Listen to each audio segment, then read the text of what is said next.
Well, good morning and welcome to this edition of First Things First. Today is Monday, December the 20th, and looking forward to Christmas coming up in just a few days. It's hard to believe that Christmas is already almost upon us, and we're so thankful for this opportunity to come to you this morning. And just wanted to say what a blessing yesterday was. Had a good service yesterday morning, and then very good service last night, the candlelight service. And I know it wasn't a big shouting message or a shouting service, but there's just a good, sweet spirit last night here at the church. And it's just such a blessing to be a part of the candlelight service here.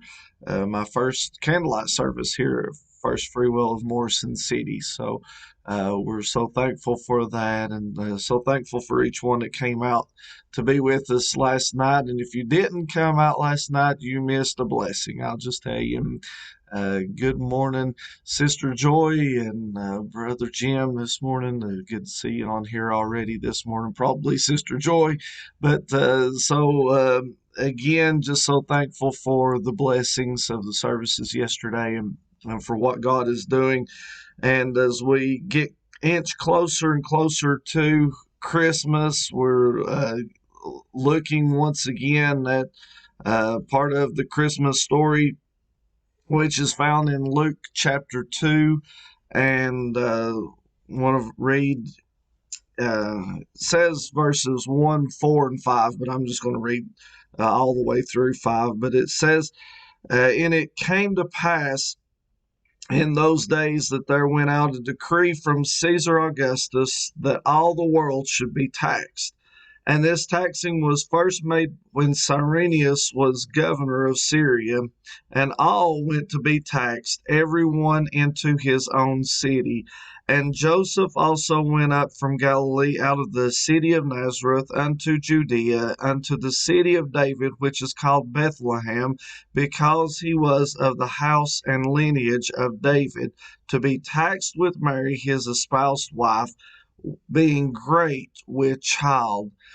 And as we look at this and we think about what was going on, taxation, nobody really likes the taxation. And I mentioned this yesterday in my message, actually. But when we think of something like taxes and having to be a census being done and different things, we feel like it's kind of an aggravation, or it always is an aggravation. We don't like to depart with that, and we don't like to have to be taxed. But with this was something new. God works all things out for His good and for His glory today, and He did that back 2,000 years ago whenever this taxation was to be done. Mary and Joseph, had to go back to the city of David, back to the house of his lineage, back to where David was uh, lived, and that was in Bethlehem, and which it had to be like this because it was prophesied years before, hundreds of years before, that Jesus would be born in Bethlehem. It was prophesied by the prophet Micah that he would be born in Bethlehem. And here, this was the way.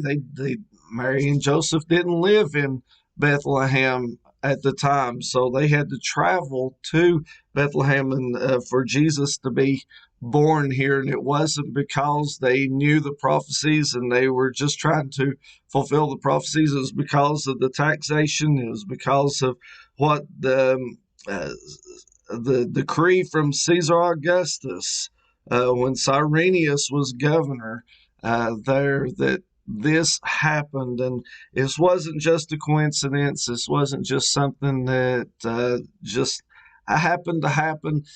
but it was all in God's plan. And sometimes we got to remember when bad things happen, it's not always uh, going to end up bad. Maybe God is leading us into a certain way or into a certain place so that He can get blessed and He can get His glory out of it. So let's trust God and let's follow His will and know that God's always in control, even when we don't like what's going on around us.